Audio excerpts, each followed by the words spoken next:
In games from the Grand Theft Auto series, as in other games of this type, we often encounter the issue of drugs. However, this is not surprising because it has always been known that drugs played a key role in the criminal underworld. So, just as you would expect from games about criminals, drugs will simply appear in such games, and it is no different in the case of GTA 3. As we all know, drugs can often provide people who trade them with enormous income. Of course, the risk is considerable because, sooner or later, problems with the police are often inevitable when dealing drugs. Moreover, the moral issue is also highly debatable. Certainly, drug traffickers are correct in saying that drug users, even if they hadn't bought from them, would have bought from someone else. But that doesn't change the fact that it doesn't justify anything, and being involved in this kind of activity is just wrong, and it leads to many human tragedies. However, back to the main point, today we would like to discuss the topic of the highly addictive drug called SPANK in connection with what we said a second ago. It is a drug that has contributed greatly to what we call the further corruption and poisoning of Liberty City. In our opinion, this is a very interesting issue that players do not necessarily attach any importance to. It is a pity because this particular thread accompanies us many times during the storyline.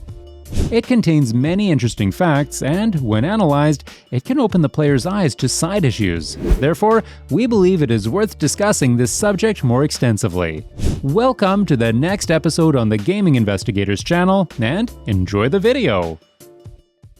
We think first of all, it is worth saying a few words about what we know about the SPANK drug in terms of basic information.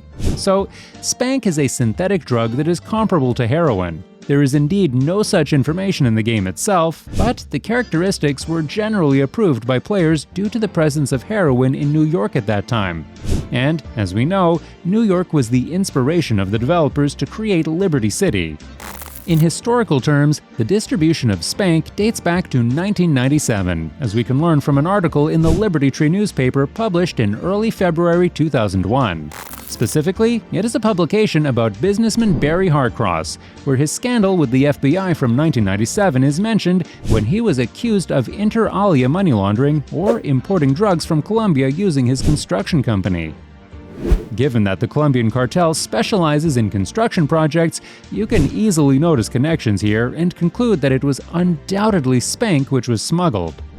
Moving on, SPANK is cited again in another Liberty Tree article, this time in early June 2001. Contrary to appearances, this is a very important publication for us because we can learn a little more about SPANK there.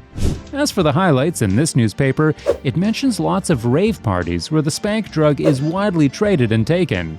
In a way, this passage is a kind of wink by the creators towards the players because during the mission Chaperone, we go with Maria to a loud party, which is organized in an abandoned warehouse in Atlantic Keys.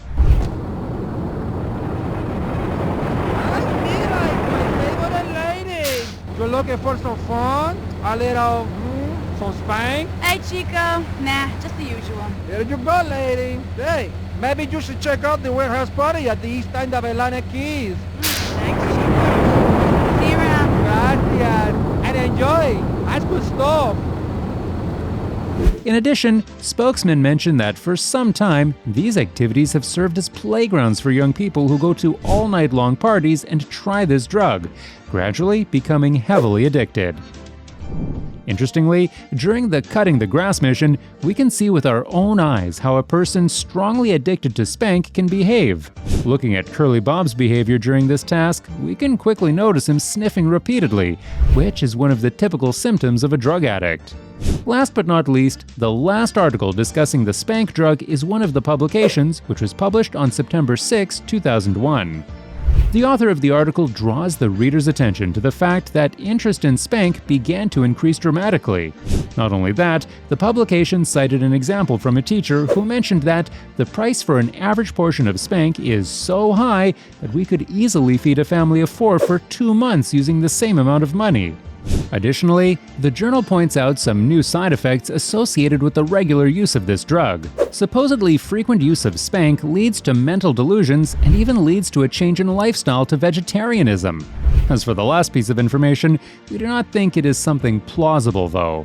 And it is worth mentioning that the city authorities are certain that the SPANK distribution is related to the Colombian cartel, although, so far, they do not have any solid evidence supporting this assumption. But we as players already know that this is indeed the case. In the meantime, we leave the Liberty Tree newspaper, and it's time to move on to another useful source of information, the LCPD reports.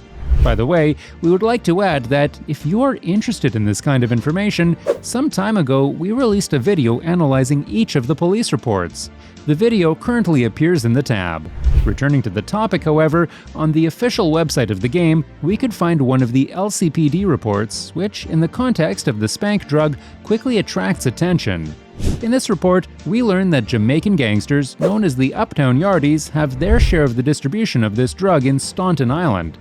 In the game itself, we can even find confirmation of this report during the Smackdown mission for Kenji Kaysen. What's more, the official website of the game also featured 2 reports on the Colombian cartel and its contribution to the distribution of SPANK. In this case, the reports speak for themselves because the evidence can be found in many missions.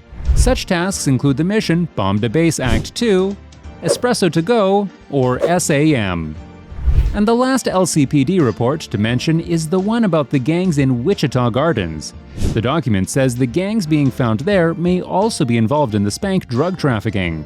The police officers are also right in this case because during the Uzi Money or Toyminator missions, D-Ice mentions that his gang's opponents, Purple Nines, regularly sell the drug on the streets.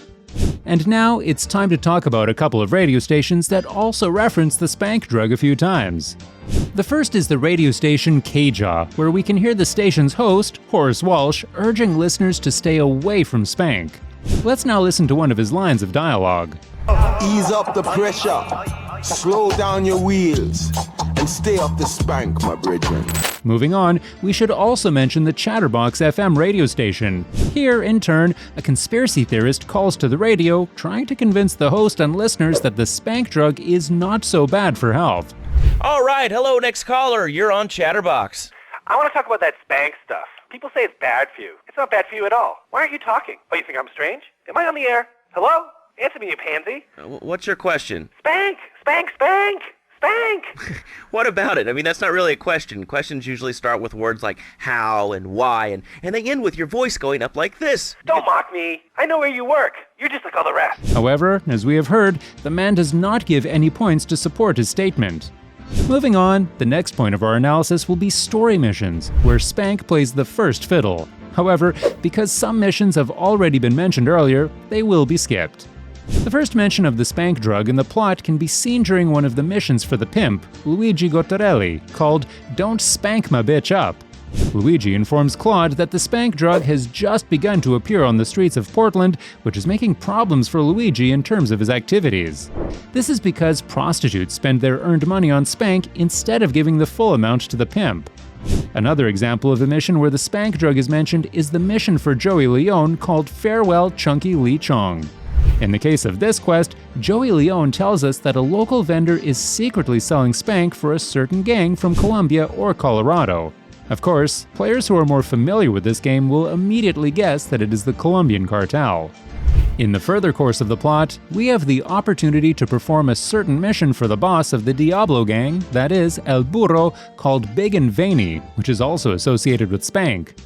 El Burro tells us about some SPANK addict thief who has stolen a truck with copies of his latest pornographic magazine, and we're supposed to hunt him down. Next up, another example can be found in King Courtney's thread, specifically in the mission called Kingdom Come. This is generally another moment where the main character is betrayed. On the other hand, in the context of the SPANK drug itself, what is important is that we are dealing with suicide bombers who are high on SPANK.